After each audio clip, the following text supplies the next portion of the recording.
So here's a monthly chart of nat gas, and it doesn't look very inspiring when you look at the monthly chart like this, does it? You know, we failed at the 236 fib again. We failed at the monthly 200 moving average again. But if we were going to look for a pullback and a bounce, this is, I think, the level where we are at. We should pull back to. We're back at the monthly 50 moving average, which is really strong support and resistance if you look back.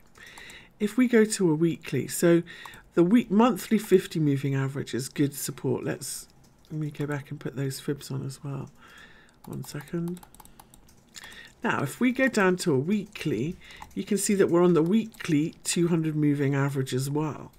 And if I draw my fibs from this low to this high, we're at a 61.8 fib level. We've already done in this range 61.8, 38.21. So this is pretty good support here.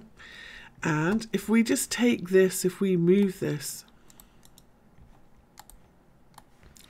and we say, well, just from this most recent swing, we can see that this is also an 886 fib retrace on the daily, on the weekly as well. So that's important because we use that to calculate our targets.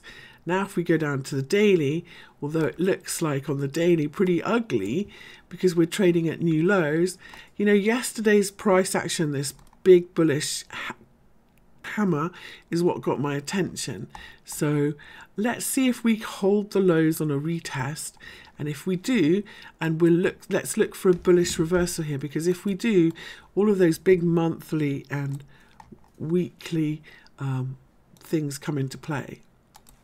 So if you reversed at a 618 fib, your first target is the 382, so that's 3.67 again. And if we reverse from an 886 fib, which this is also,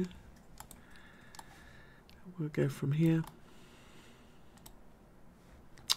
From these lows, then your target is back to the 50%, which gives us a target up here.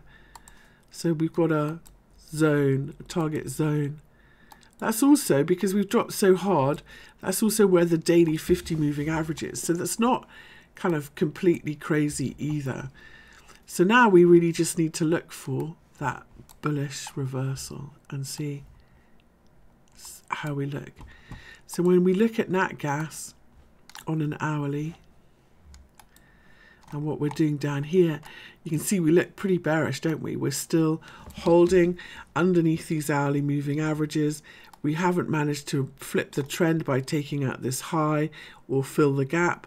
But this is the level where if we just make an ABC pullback here and turn higher, then potentially, and then break these highs, we've got a bullish reversal. So it's just one of those levels. There's no guarantee. You know, you identify high probability levels, but you know, you just have to watch and see the price action and see what's going to go from there. So nat gas is at one of those levels where I would like to see a bullish reversal, and if we do get one, I'm looking for a target between 3.65 and 3.75 and the highs from mid-January basically.